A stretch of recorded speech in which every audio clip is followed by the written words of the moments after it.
भूत में खजाना कुबेर का, कंगलार मुक्ति द्वार गोपाल को, कंगलार मुक्ति द्वार गोपाल को, आयो शरण बिहारी प्रभु तार तार तुम, आयो शरण बिहारी प्रभु तार तार तुम।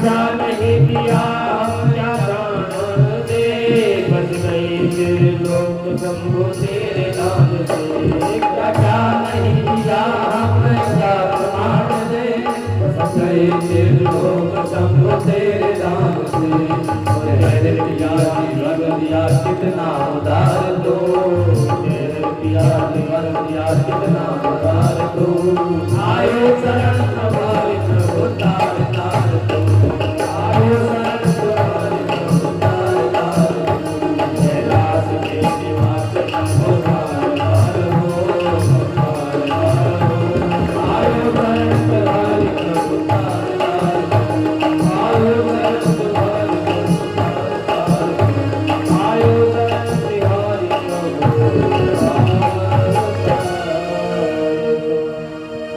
नमः पार्वती पतये हर हर महादेव। बोले शंकर भगवान की जय। रामचरितमानस में अंत में एक स्तोत्र आता है, आप और हम सभी उसको गाते हैं। नमामि समीचान निर्वाण रूप विभुम व्यापक ब्रह्म वेद। एक ब्राह्मण के द्वारा ऐसी प्रार्थना करनी पड़ी कि शंकर भगवान की ऐसी स्तुति एक गुरु महाराज ने गाई अपने शिष्य के। कथा है कि छल और कपट कभी भी आसानी से सफल नहीं होता। सुंदे जी की जो कथा अंत में चल रही है, वहां पर ये कथा आती है कि नारद जी महाराज के पास में जाकर के सुंदी जी ने कहा कि प्रभु जी मुझे भी रामचरित्र सुना दीजिए, मैं भी रामचंद्र भगवान का गुणगान सुनना चाहता हूं। तो उन्होंने कहा, काग थे कौवे ने कहा कि महाराज, नारद महाराज आप तो परम ज्ञानी हैं, परम श्रेष्ठ हैं, कृपा कीजिए मुझे रामचरित्र सुनाइए। तब नारद जी महाराज ने कहा कि नहीं महाराज, मैं आपको ये कथा नहीं सुना सकता, आप सुंदी जी महाराज के पास में जाइए, मुझसे सुनिए।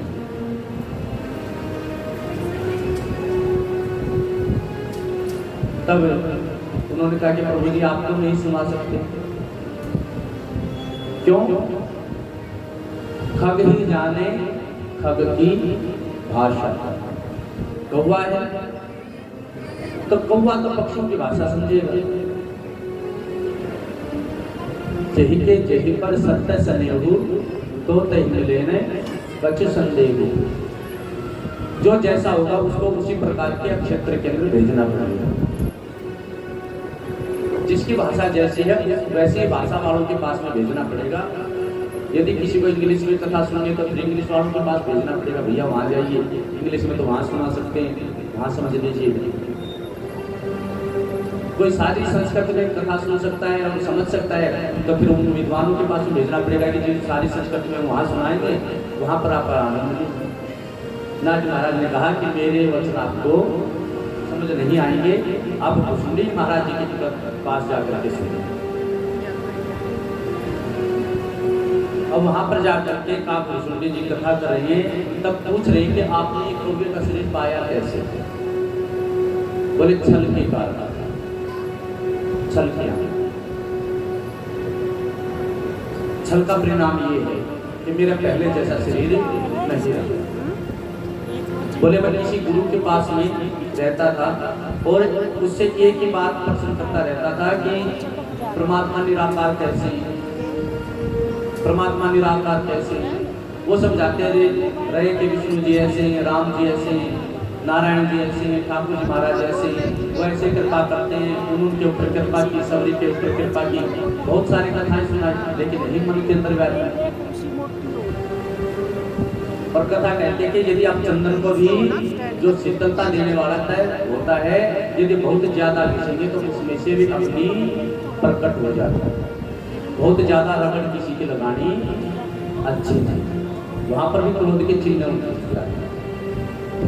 जब बार बार गुरु महाराज से प्रश्न करते रहे कि कैसे परमात्मा है, कैसे ही, तो गुरु जी महाराज ने श्राप दिया। बोले बड़े गाँव गाँव करता है, तेरे ज्ञान कर ले बनता नहीं, श्राप देता होगा।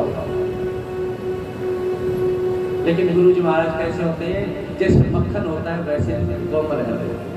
फिर पिघल गए कि बेचारा ज्ञान की बात तो पूछ रहा था, कि परमात्मा का स्वरूप भी तो ये जानना चाहता था, इसका और दोष क्या है।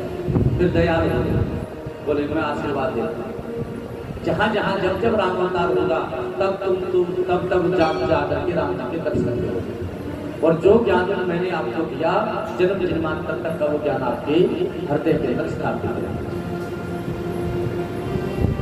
अब वो बता रहे हैं कि एक जन्म के अंदर तो ऐसे हुआ गुरु जी के साथ, और दूसरे जन्म के अंदर मैं किसी और जाति के या और वर्ण के अंदर जन्मा, लेकिन गुरु के पास में जाकर के कहा कि मैं ब्राह्मण पुत्र हूं, मुझे ज्ञान नहीं। गुरु से छल कर ब्राह्मण बन करके मैंने ज्ञान ले लिया। और एक समय पर गुरु जी महाराज आए, और उस समय पर बड़ा अच्छा समय था, जिस प्रकार से संध्याकालीन समय हो चुका है शंकर भगवान के नाम स्मरण करने का। वो शिष्य बता रहे हैं, एक बार हरि मंदिर जपत रहो शिव नाम, गुर आयो अभिमान दे कीन नहीं प्रणाम। बोले जब गुरु जी आए मैं शिव नाम जप रहा था, लेकिन गुरु जी को देख करके कि आए ही आंखें बंद कर ली, और ऐसे लग गया बस मैं ही साथ देख लिया गुरु जी आए। गुरु जी ने सोचा कि भाई इसको तो मेरा ज्ञान लग गया। ऐसी भक्ति करा के बेचारे को सूझ ही नहीं है कि कौन आया और कौन गया। इसको बहुत अच्छा ज्ञान लगा है, बहुत अच्छी भक्ति करा है, गुरु प्रसन्न है। और वो कह रहे हैं कि सो दयाल कुछ कहे नहीं, और न रोष लवलेश अति अग गुरु अपमान सही न सके मही। गुरु ने तो कुछ नहीं कहा, मेरा परम शिष्य है, लेकिन गुरु की अपमानता का जो पाप मैंने किया वो शंकर भगवान सहन नहीं कर सकते। नवदान आकाशवाणी हुई, अरे कल जिससे तूने ज्ञान लिया, जिससे बोलना सीख लिया, जिससे तूने जप नाम सीख लिया, उसी गुरु के आने पर खड़े होकर के प्रणाम तक नहीं करता है। अजगर की भांति बैठा हुआ है। मैं शराब देता हूं, दूसरे जन्म के अंदर अजगर ही बने।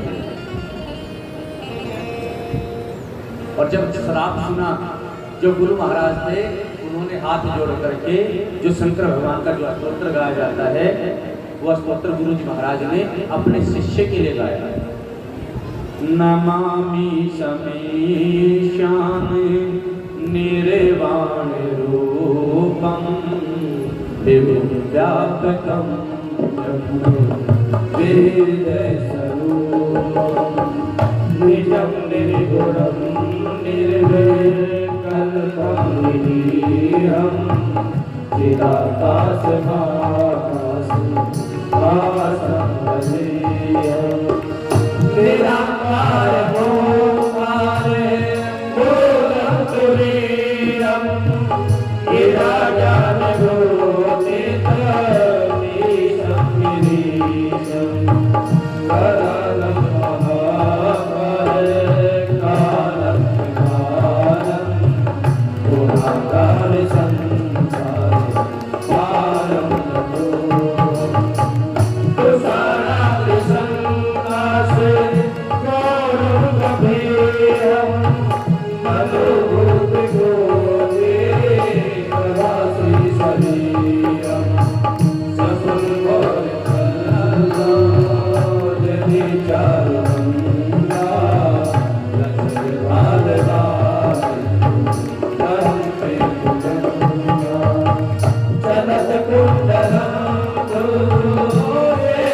विशालम प्रसन्नातनम नीलकंठम दयालम गर्गाधीश जयमामरंगोत्तमालम प्रियं शंकरं सर्वनाथं भजामि प्रदर्शं परेशम् अखण्डं अजं कोटि प्रकाशं निरशूल निर्मूल नमशूलपाणि भजेऽहं भवामि प्रतिभावगम्यं कलातीत कल्याणि सर्वकामकारि सदा सच्चिदानन्दे दाता पुराणि चिदानन्द संतोषि प्रसीद प्रसीद प्रभु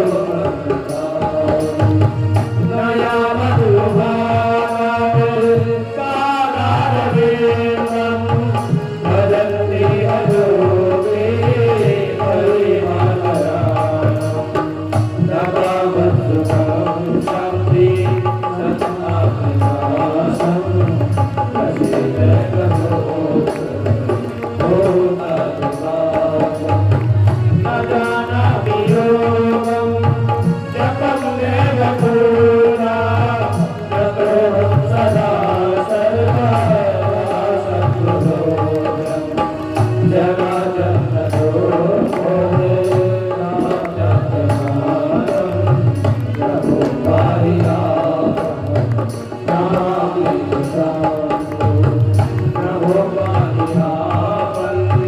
नमामि शम्भो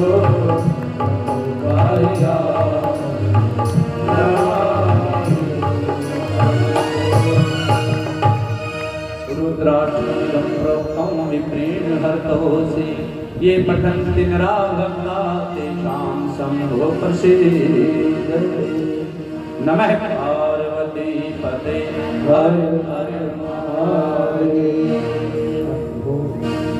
शंकर भगवान जिनका एक नाम है आशुतोष।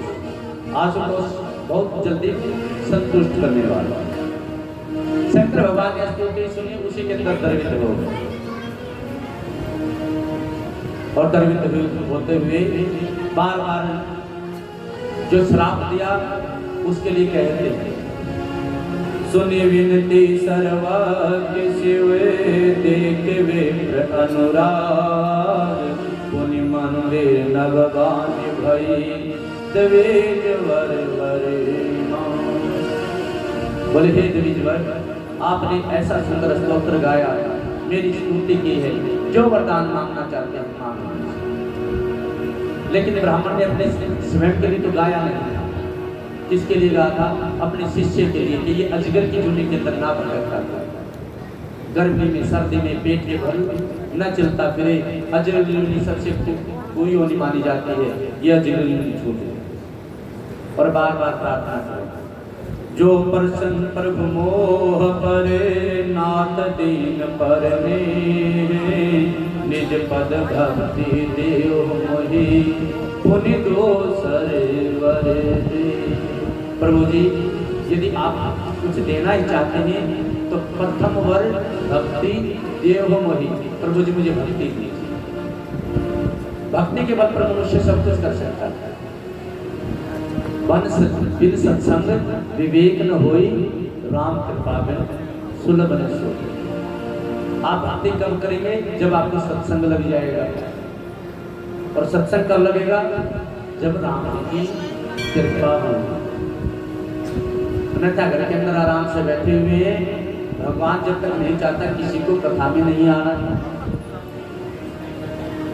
कोई अच्छे अच्छे जो स्थान है हम उन पर नहीं जा पाता। ये तो परमात्मा कृपा करते हैं, किसी का संग बना करके किसी को पुत्र पुत्री पति परिवार सुख पता नहीं किस रूप में परमात्मा आपसे भक्ति करवा रहा है। और शिव पुराण के अंदर पहले ही अध्याय के अंदर आता है कि आप जन्म जन्मांतर तक पुण्य करते चले जाइए, जब जाकर आपको शिव भक्ति प्राप्त होगी। इसलिए ब्राह्मण देवता बार बार वरदान मांग रही है कि प्रभु जी जो प्रसन्न प्रभु मोह करे, नाथ दीन परने निज पद भक्ति देव प्रभु पुनि दोसर वर दे। तब माया बस जीव जड़ संतत फिर भुलान, तिन पर कृपा क्रोध न कीजिए, कृपा सिंधु भगवान। शंकर दीन दयाल अब यही पर हो कृपाल, साप अनुग्रह होए जमी प्रभु थोरे बा। प्रभु जी अब सरफ तो बनना इसके भाग्य में लिख दिया, लेकिन थोड़े से समय के लिए बना दिया। ज्यादा लंबा जीवन दिया की जिंदगी के अंदर ना करता। जब बार बार ऐसी प्रार्थनाएं करी शंकर भगवान ने परम आशीर्वाद परहित बसे जिनके मन मान। बोले जिनके मन के अंदर परहित बसता है उनके लिए कुछ भी संसार के अंदर दुर्लभ नहीं है। जैसे आप सभी भक्त मिल करके ये कथा का आयोजन कर रहे हैं, ये कथा कर रहे हैं। श्री बालाजी महाराज मंदिर, श्री ठाकुर श्याम मंदिर निर्माण कर रही है। भक्तजन आपके द्वारा, आपके श्रेष्ठ कर्तव्यों के द्वारा हो रहा है, तो आपके भी मन के अंदर परहित बसता है। क्योंकि स्वयं का कौन जानता है, कितने दिन जानता है। जो ये श्रेष्ठ कार्य हो रहे हैं ये परहित के ऊपर हो रही है। कि चलो हमने तो पेड़ लगा दिया, सुबह सुबह लगाने आए थे ना, एक बहन जी हैं ट्रस्ट का, कम से कम 50 पेड़ के करीब लगाए। जिन्होंने आज पेड़ लगाया है क्या उनको छाया मिल जाएगी? क्या आज पेड़ लगाने से अगले महीने 2 महीने 6 महीने में क्या फल मिल जाएंगे? लेकिन पेड़ लगाए जा रहे हैं कि हम नहीं, किसी अन्य को इनकी छाया प्राप्त होगा, किसी अन्य को इसका फल प्राप्त होगा। इसी प्रकार से ये कथा आपके द्वारा, सभी भक्तों के द्वारा, कि हमें तो लाभ मिले, सभी जगत का ही हित हो जाए, सभी का कल्याण हो। इसी उद्देश्य से मंदिर के अंदर एक कथा रखी गई, ताकि मंदिर के अंदर ज़्यादा से ज़्यादा श्रद्धालु भक्तजन आए, मंदिर व्यवस्था इत्यादि बड़ी दुरुस्त हो और सबका कल्याण हो। धर्म प्रगति 4 पद, कलयुग में एक प्रधान, ये विधि दिने दान करे कल्याण। धर्म प्रगति 4 पद। धर्म के कितने पैर हैं? यदि आप सब भागवत सुनते आ रहे हैं, सभी मेरे माताएं बहनें जिन्होंने बहुत ही ज़्यादा भागवत सुन ली होगी, पहले दिन कथा सुनाई जाती है कि कोई शूद्र था, बैल को मार रहा था, जो बैल का वो धर्म रोग था, वहाँ पर राजा परीक्षित जी पहुँचे, यही तो कथा थी सबसे पहले। कितने पैरों के ऊपर खड़ा था वो बैल? एक पैर। कितने पैर होते हैं? 4। कौन से पैर है धर्म के? 4 पैर। सत्य, तप, दया, दान, ये 4 पैर हैं धर्म को चलाने के लिए। या तो आप सत्य पर हैं तब धर्म को बढ़ाएंगे, या तपस्या कर रहे हैं, तब आप धर्म को बढ़ा सकते हैं। या आपके मन के अंदर दया है, दूसरे जीवों को देख करके चींटियों का माटा डालते हैं, किसी और जीव के लिए रख देते हैं, कहीं जल रखते हैं, कभी आटा डालते हैं, तो मन के अंदर दया है, तब धर्म कर रहे हैं। तो कथा कहती कि सतयुग के बाद में सत्य आप और हम के संसार के अंदर किसी के भी मन के अंदर सत्य का वास हो बड़ी दुर्लभ है। कोई कहे कि मैं हमेशा ही सत्य बोलता हूं, कठिन। उस समय पर सत्य था, सतयुग में सत्य था, सतयुग के बाद में सत्य का यहाँ से प्रस्थान था। त्रेता के बाद में तपस्या, तपस्वी नहीं रहे हैं उसके बाद, और द्वापर के बाद में दया भी प्रस्थान था। द्वापर के बाद में मन में दया नहीं रही। माताओं के मन में होता है दया भाव, क्योंकि मातृत्व है, सृष्टि को प्रकृति को उपजाने वाला, इसलिए मातृत्व नारी के अंदर होता है, उनमें दया मिल जाएगी। लेकिन कथा पर बैठे तो माताओं की निंदा नहीं कर सकते हैं। आजकल तो क्या नारी और क्या पुरुष जीव को, और फिर कहते मजा नहीं आया इसमें। तो फिर दया भी गई, सत्य भी गया और तपस्या भी गई। धर्म प्रगति 4 पद, कलयुग में एक प्रधान, कलयुग में एक प्रधान। ये विधि दिने दान करे कल्याण, कलयुग में केवल दान है। यदि आप लोग सहायता जो करते आ रहे हैं शुरू से, इस कथा में जो आप सहयोग कर रहे हैं, यदि सहयोग में कोई ना बने तो पंडित जी कैसे मन करेंगे वही कथा रखी जाए।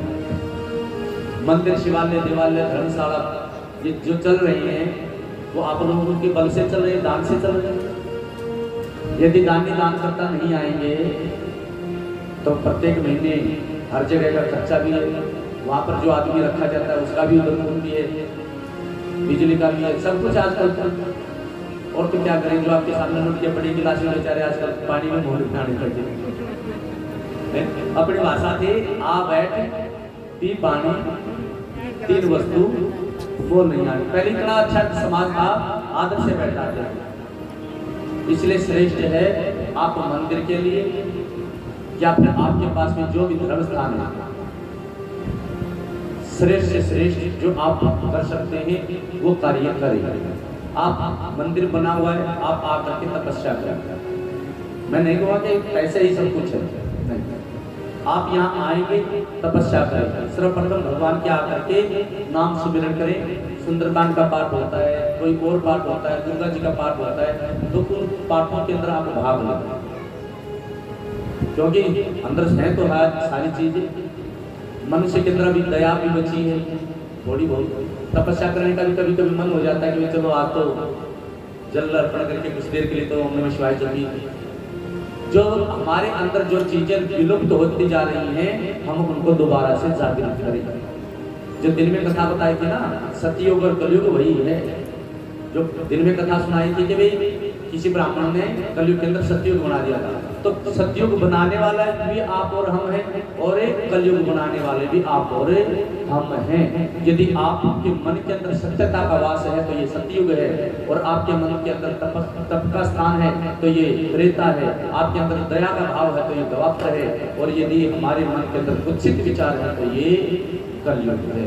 और इन कुत्सित विचारों को, तुच्छ विचारों को समाप्त करने के लिए, गौण करने के लिए, इनको दबाने के लिए इस कथा का आयोजन किया गया है, ताकि हम सभी भगवान का नाम सुनने का लाभ ले सकें।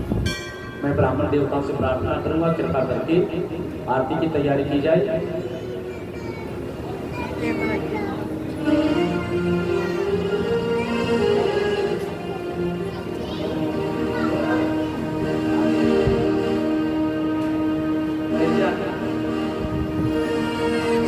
कि हमारे भोले बाबा को मना लो जिसका जी चाहे, हमारे भोले बाबा को मना लो जिसका जी चाहे।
खाते